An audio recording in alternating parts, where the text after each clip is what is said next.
You take a sound, any sound, record it, and then change its nature by a multiplicity of operations. You record it at different speeds, you play it backwards, you add it to itself over and over again.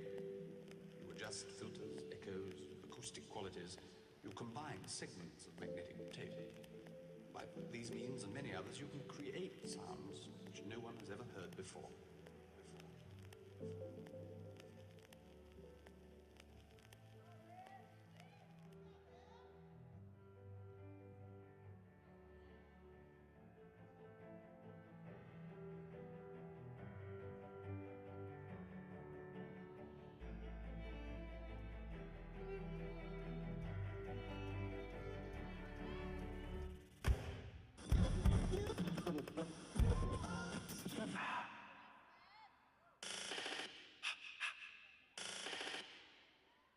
Record it,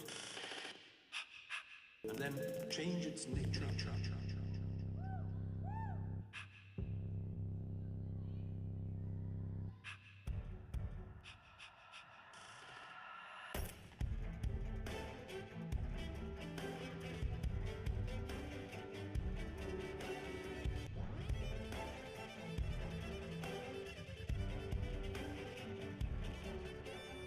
You take a sound, any sound, record it, and then change its nature.